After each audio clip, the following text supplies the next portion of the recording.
Counting double-digit thousands stacks.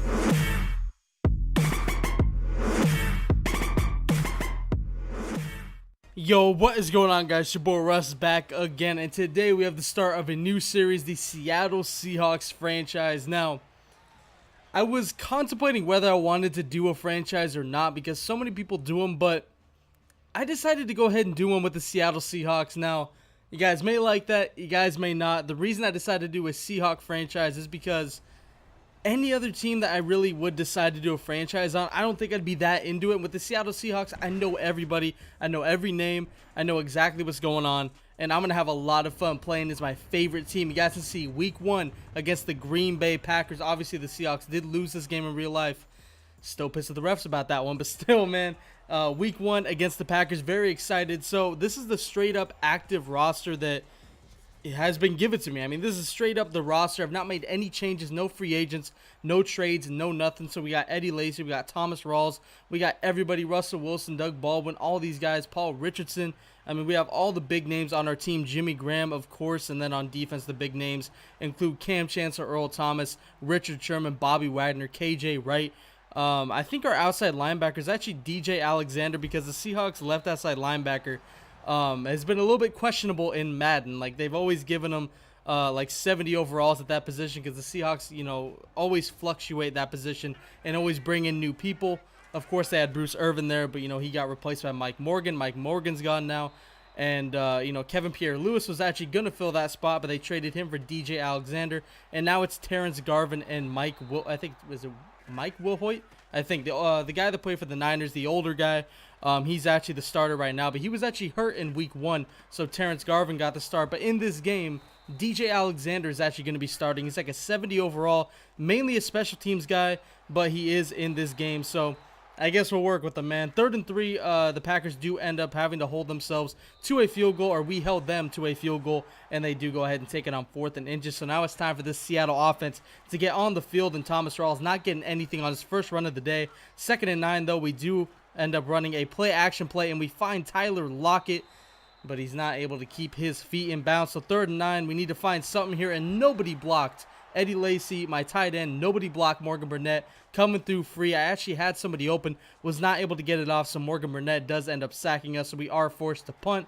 John Ryan, though, one of the best punters in the league, is able to boot it down the field. Of course, a couple juke moves does get the Packers to the 44-yard line, so now Aaron Rodgers on the field ready to dot it up, but luckily that one is out of bounds to Randall Cobb. And now play action to Ty Montgomery, looking deep, chucking it up deep to Richard Sherman and Cam Chancellor, and that one is broken up. That was a very, very skeptical read by Aaron Rodgers right there. That could have easily been intercepted. And right there, DJ Alexander, the man I was talking about, gets his first sack on the team. The first sack of the season for the Seattle Seahawks. And now it's time for Tyler Lockett to take this punt return. And no blocking again. I don't know what that guy was doing in front of me, but he didn't block. 1st and 10, looking for somebody downfield. Don't see much. Ended up just taking off with Russell Wilson. I was looking to throw. I was going to take off at first, but, you know, I looked to throw, and then nothing was there, so I decided to run. Thomas Rawls with another rush. Still not getting much with him right now. 1st and 10, looking with Russell Wilson. Don't see much. Taking off again. I mean, obviously, Russell Wilson, that is his biggest strength, is his scrambling.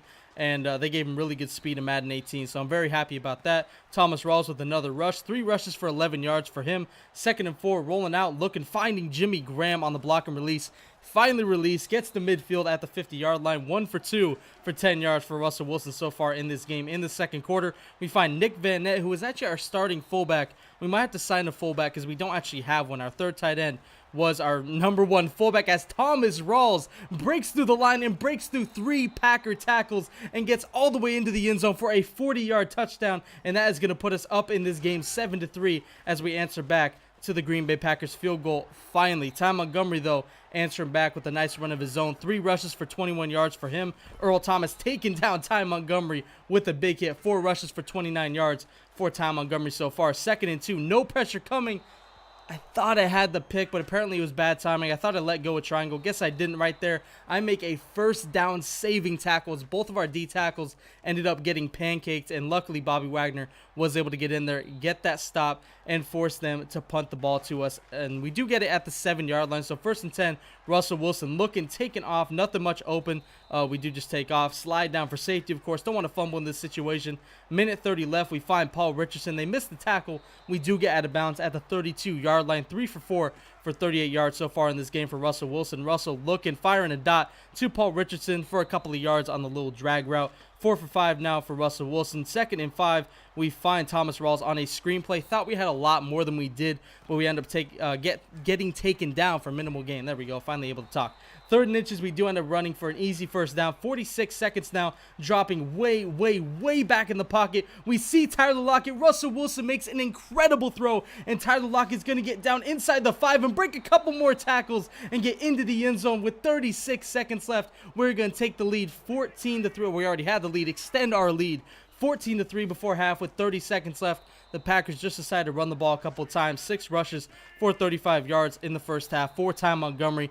That was a dot by Russell Wilson, man, to Tyler Lockett. That was a hell of a play, and that puts us up by 2 scores before half. So 14-3 is the score going into halftime. You guys can see a couple highlights right there. Russell Wilson on the run. Thomas Rawls with that incredible run before half. So 14-3 is the score. Trying to run the ball coming out of half with Thomas Rawls. Nothing really working, though. I do have the quarters on 6 minutes because I felt like that was kind of a normal amount. I was going to put it at 4, but I think 6 should work. If it ends up being too long, we'll shorten them. If it ends up being too short, we'll lengthen them. Right there, Russell Wilson misses a throw on the run on 3rd and 6, so we do miss Doug Baldwin, who was wide open on that play. So 4th and 6, we do have to punt the ball. No worries, though. John Ryan, like I said, one of the best punters in the league, does get it down to the 6-yard line. Jeremy Lane grabs it there and stops it. 1st and 10, Ty Montgomery trying to run the ball. Cam Chancellor was the only line of defense on the right side of the field. That could have easily been a touchdown if Cam Chancellor misses that tackle right there. Ty Montgomery putting us in the spin cycle. Michael Wilhoit ends up getting him out of bounds at the 21-yard line. Ty Montgomery trying to run again, not doing much.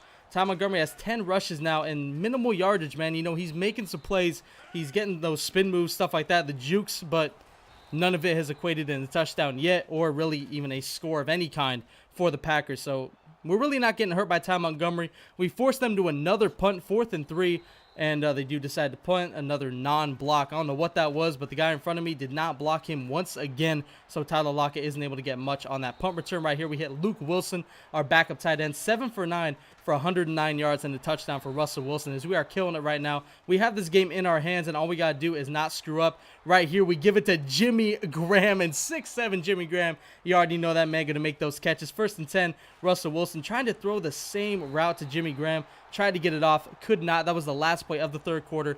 Time for the 4th quarter where we're trying to run this clock down and basically was trying to get out of here with the W. Of course, Aaron Rodgers, you never know what he can do. 2nd and 20, we end up converting with Doug Baldwin for an easy first down right here. Try to juke inside with Thomas Rawls, not able to do so. 2nd and 8, try to run with Eddie Lacy, and that's just not working. We bring in Eddie Lacy to try to run clock, and the first run he does ends up getting us negative yardage. 3rd and 10, we decide to run the ball with Russell Wilson. We accidentally get out of bounds. 4th and 1, no reason to really kick a field goal, and we actually end up getting sacked. I had Paul Richardson wide open on the right side, but unfortunately we do get sacked and we turn the ball over. But no worries. You know, I really felt like a field goal there was useless. It was going to keep it a 2-score game.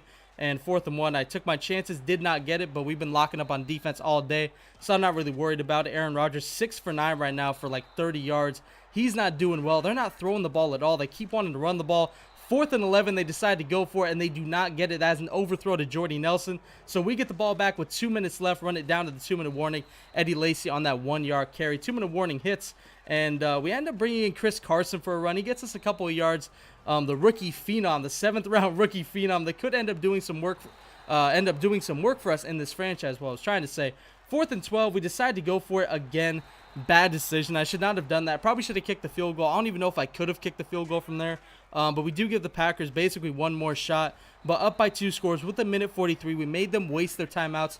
I'm not worried. Even if they score, they have to get the onside, which is very rare. But right here, Ty Montgomery just spinning and juking everybody out of their shoes, gets the Packers to the 13-yard line.